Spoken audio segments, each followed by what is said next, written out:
what has changed in recent years is that the terrorists have also realized they will have a price to pay. On that, let there be no doubt.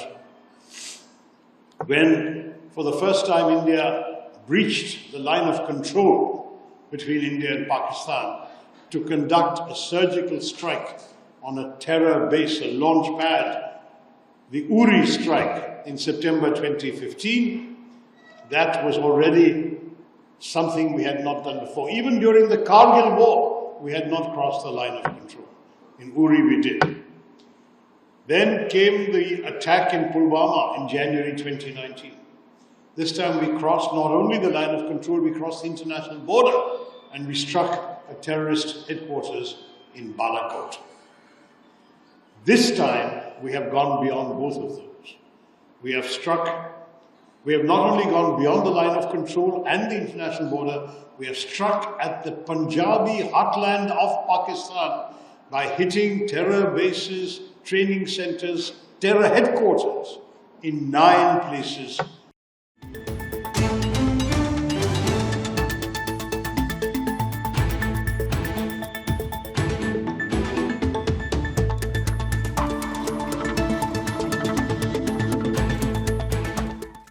देखिए, मेरा stand और party का stand में क्यों फ़र्क आप कर रहे हैं? मैंने जब कल कोई कहा तो जयराम रमेश जी ने भी रिपोस्ट किया है और पवन खेड़ा जी ने किया ही है। पार्टी को अगर हम डिफेंड करेंगे तो पार्टी डिफेंड नहीं करना चाहेगी अपने आप को। तो आप क्या चाहते हैं कि इस पर एक्शन होना चाहिए? नहीं, वो पार्टी वर्किंग कमेटी के ऊपर है, राष्ट्रीय अध्यक्ष के ऊपर है, राहुल जी के ऊपर है। लेकिन अगर वो गलत बात बोल रहे हैं, कांग्रेस का इतिहास मिटाने की कोशिश करेंगे, तो मैं कांग्रेस में हूँ भाई। मेरी अपनी व्यक्तिगत मुझे लाभ की चिंता नहीं है। मैं अपना सेक्रीफाइस करने को तैयार हूँ। तो लेकिन जिस पार्टी में हूँ उस पार्टी के साथ मैं नहीं खड़ा रहूँगा, एक कांग्रेसी नहीं खड़ा होगा। उस पार्टी को आप लहूलुहान कर रहे हैं कि उन्होंने कुछ किया नहीं है।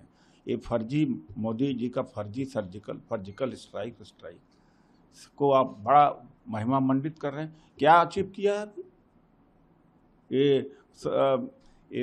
यह तक डिफेंड करना थरूर द्वारा कि सिक्योरिटी लैब से तो हर जगह होते हैं। ये अपराध है भाई। 3 टायर की सिक्योरिटी होनी चाहिए। वहाँ 1.5 घंटे 2 घंटे पुलिस नहीं 28 लोग मार दिए गए। आप वो इसको भी डिफेंड कर रहे हैं, सिक्योरिटी लेस को डिफेंड कर रहे हैं। ये देश हित में है। देश हित में आज से अंग्रेजों के देश आज़ादी के पहले से और आज़ादी के बाद से देश हित में कभी थे ही नहीं, न आज हैं।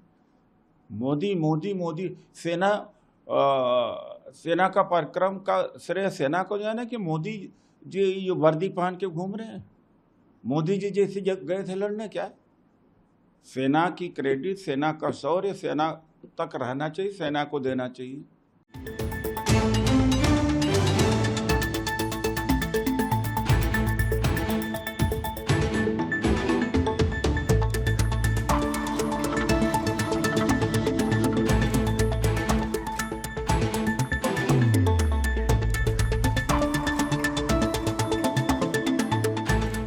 इस वक्त हमारे साथ बातचीत करने के लिए मौजूद हैं कांग्रेस नेता उदित राज, जो कि लगातार शशि थरूर को घेर रहे हैं। Shashi Tharoor multi party delegation का हिस्सा है और अभी वो विदेश में है। क्या आप कह रहे हैं कि इससे पहले जो स्ट्राइक थी कांग्रेस के टाइम में हुई है, आप लगातार आपने रिप्लाई भी किया शशि थरूर को, तो क्या ऐसा कांग्रेस में क्यों घमासान मचा हुआ है शशि थरूर को लेकर? कांग्रेस में कोई घमासान नहीं मचा हुआ है। उनका लव एंड अफेक्शन अगर मोदी जी के साथ है तो फिर भी हमें कोई ऑब्जेक्शन नहीं, पार्टी कोई ऑब्जेक्शन नहीं है। लेकिन आप यह कहें कि कभी इंडियन आर्मी मोदी जी के पीएम बनने के पहले इंटरनेशनल बॉर्डर या LOC या पाकिस्तान में घुसा ही नहीं, तो ये बहुत गलत बात है। 65 का उदाहरण 1965 का, 1971 का, मनमोहन सिंह जी के समय में 6 बार सर्जिकल स्ट्राइक थी। ये क्या था? आज जो उन्होंने कहा कि वो तो रिस्पांस जो सर्जिकल स्ट्राइक ऑपरेशन सिंदूर शानदार काम हुआ, सेना का कृत्य है, सेना को सलाम करते हैं उसके लिए। लेकिन ये कहना कि उसकी पहले कोई नहीं किया है, ये गलत बात है। और क्या सर्जिकल स्ट्राइक पहले बिना वजह करते थे? टेररिस्ट रिस्पांस में ही तो करते थे। तो ये भी एक तरह से करना कि कांग्रेस ने अगर किया है तो बिना वजह किया है। तो कुल मिलाकर के शब्दों के साथ में खेलने का कोशिश न करें। मुझे पता है उनके सामने ऑप्शन यही है कि वो माफ़ी मांग लें, रिग्रेट करें और अंग्रेजी 2 शब्द अंग्रेजी बोल कर के लोगों को कंफ्यूज नहीं कर